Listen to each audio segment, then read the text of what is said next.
જય Shri Krishna friends, welcome to my channel. તો આજે આપણે બનાવીશું મીઠી બુંદીની રેસીપી।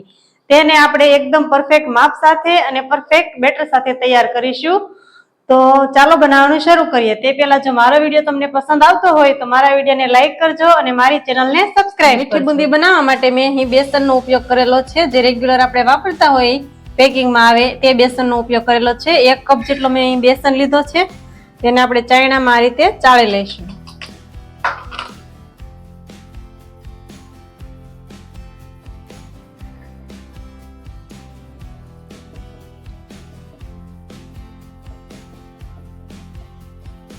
અહીં બુંદીનું પરફેક્ટ બેટર બનાવવા માટે આપણે બેસનને ચાળવો ખૂબ જ જરૂરી છે, જેથી કરી જેમાં ગાંઠા હોય તે એકદમ સરસ રીતે નીકળી જાય અને કચરો જો કોઈ હોય તો એ પણ સાફ થઈ જાય। એટલે બેસનને ચાળવો ખૂબ ફરજિયાત છે।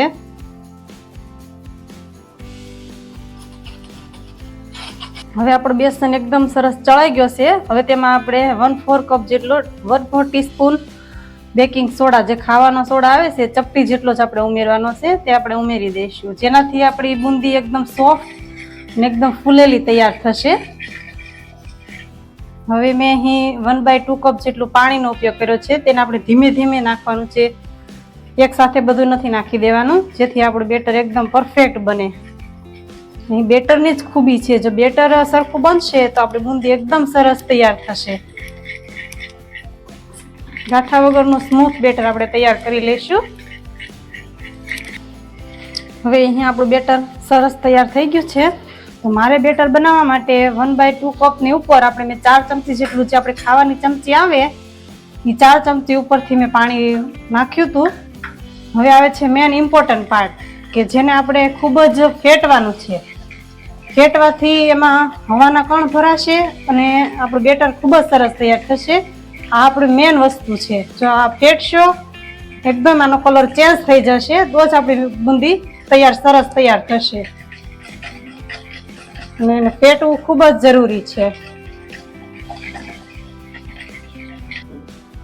હવે આપણું બેટર ફેટાઈને એકદમ સરસ રેડી થઈ ગયું છે। હવે આપણે તેને 5 મિનિટનો રેસ્ટ આપી દઈશું। ત્યાં સુધીમાં આપણે જેનાથી બુંદી છે તે આપણે જોઈ લઈશું। તો બુંદી બનાવવા માટે મારી પાસે અહીંયા આવી આ ખમણી અવેલેબલ હતી, એટલે હું ખમણી લઈ રહી છું।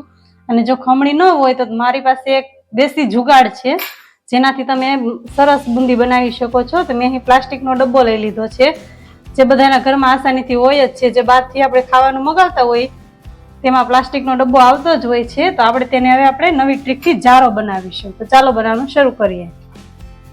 હવે આપણે જારો બનાવવા માટે મેં અહીં એક આ ન્યુકીલી ચીઝ વસ્તુ, જે આપણે ઘરમાં હોય જ છે આસાનીથી, અને જો આવી વસ્તુ તમારી પાસે ન હોય તો ખીલી તો બધાના ઘરમાં હોય જ છે। તો એ ખીલી આપણે લઈ લેવાની અને આવી રીતે ગરમ કરી લેવાની ગેસ ઉપર ગરમ થશે એટલે આસાનીથી આપણો ડબ્બામાં હોલ પડી જશે। તો આવી રીતે આપણે ડબ્બામાં હોલ પાડી લઈશું અને આપણે જારો તૈયાર કરી લઈશું। તો આ ટ્રીક તમને કેવી લાગી તે મને કમેન્ટમાં જરૂર જણાવજો। હવે અહીં આપણો દેશી જારો બનીને તૈયાર થઈ ગયો છે, તમે જોઈ શકો છો। હવે આપણે અહીં બુંદીને તળવા માટે મેં તેલ મૂકી દીધું છે અને આપણે ગેસ શરૂ કરી અને તેલને ગરમ થવા દઈશું। હવે આપણે બુંદીનું તેલ ગરમ થાય છે ત્યાં સુધીમાં આપણે ચાસણી બનાવી લઈશું। તો ચાસણી માટે મેં અહીં 1 કપ જેટલી ખાંડ લીધી છે। જે કપથી આપણે બેસન લીધો હતો એ જ કપથી મેં અહીંયા ખાંડ લીધેલી છે।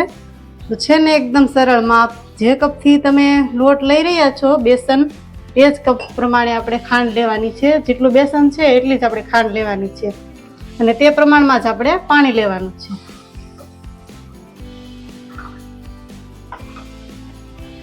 હવે ખાંડને આપણે એકદમ ઓગળવા દઈશું। હવે આપણી ખાંડ ઓગળી ગઈ છે। હવે તેમાં આપણે આ ફૂડ કલર મેં લીધો તો 1 જ આપણે ચપટી જેટલો લેવાનો છે, વધારે પડતો નહીં, એ આપણે એડ કરી દઈશું અને આપણે હવે એને ઉકળવા દઈશું। આપણે અહીંયા કોઈ પણ જાતનો તાર નથી બનાવવાનો, આપણે ખાલી સેજ ચીકણી થાય મધ જેવું એવી જ ચાસણી આપણે તૈયાર કરવાની છે। હવે આપણી ચાસણી બનીને તૈયાર થઈ ગઈ છે। આવી રીતે જાડી જ આપણે રાખવાની છે। મેં હાથમાં લઈને બતાવું તો આ રીતે એકદમ ચીકણી થાય મધ જેવી ત્યાં સુધી જ આપણે રાખવાની છે અને આપણે તાર નથી બનાવવાનો. હવે આપણે ગેસ બંધ કરી દઈશું. હવે આપણું તેલ સરસ ગરમ થઈ ગયું છે. હવે આપણે બનાવવાની શરૂઆત કરીશું.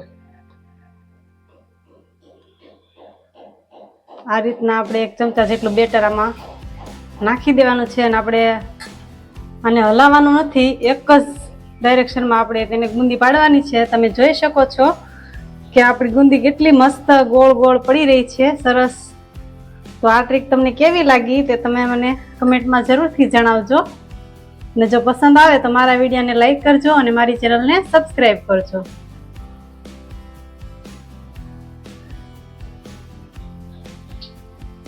હવે આપણે આ બુંદીને એકદમ ધીમા તાપે ચડવા દઈશું. તમે જોઈ શકો છો ફ્રેન્ડ્સ, આપણી બુંદી એકદમ ગોળ ગોળ સરસ તૈયાર થઈ છે. હવે તેને થોડીક ચડાય ત્યાં સુધી આપણે તેને ચડાવવા દઈશું. હવે આપણી બુંદી તળાઈને સરસ થઈ ગઈ છે તો આપણે તેને કાઢી લઈશું. તમે જોઈ શકો છો એકદમ સરસ અવાજ આવી રહ્યો છે.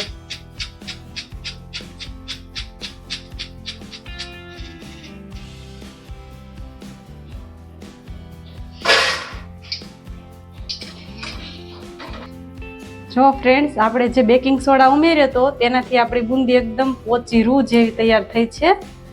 સરસ એકદમ મસ્ત થઈ છે ગોળ ગોળ. હવે આપણે એક વખત ગુંદી પાડી લીધી, પછી બીજી વખત ગુંદી પાડવા માટે આપણે તેને કોટનના કપડાથી આ રીતે પાછળનો ભાગ સાફ કરવો ખૂબ જ જરૂરી છે.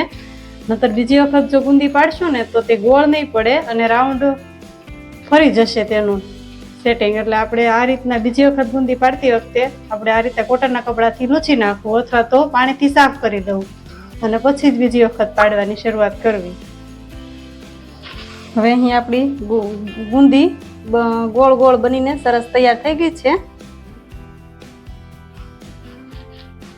હવે જે આપણે આ ચાસણી ખાંડની રેડી કરી હતી તે આ બુંદી બધી આપણે એમાં એડ કરી દઈશું. ચાસણી આપણે એ વાતનું ખાસ ધ્યાન રાખવાનું છે કે ચાસણી આપણે બુંદી ચાસણીમાં ઉમેરતી વખતે ચાસણી થોડી ગરમ હોવી ખૂબ જ જરૂરી છે, જેથી અંદર સુધી આપણી ચાસણી ડૂબી જાય અને આપણી બુંદી સરસ તૈયાર થાય. આવી રીતે બુંદી કોના કોના ઘરમાં બને છે તે મને કમેન્ટ કરીને જરૂરથી જણાવજો. અને આપણે કાઠિયાવાડી તો ખાવાના શોખીન હોય જ છીએ અને મીઠાઈ વગર એમાં તો ચાલે જ નહીં, મીઠાઈ તો જોઈએ જ. હવે તેમાં આપણે 1 ટેબલસ્પૂન જેટલો ઇલાયચીનો પાવડર ઉમેરીશું અને મેં અહીં થોડીક સૂકી દ્રાક્ષ લીધી છે, કિસમિસ એ ઉમેરીશું અને થોડાક કાજુના ટુકડા ઉમેરીશું. હવે આ બધી વસ્તુને મિક્સ કરી આપણે અડધી કલાક માટે આપણે એને રાખી દેવાની છે, જેથી કરીને ચાસણી બુંદીની અંદર છેક અંદર સુધી જતી રહે. ફ્રેન્ડ્સ, આની સુગંધ એટલી મસ્ત આવી રહી છે ને કે જોતાં જ મોઢામાં પાણી આવી જાય.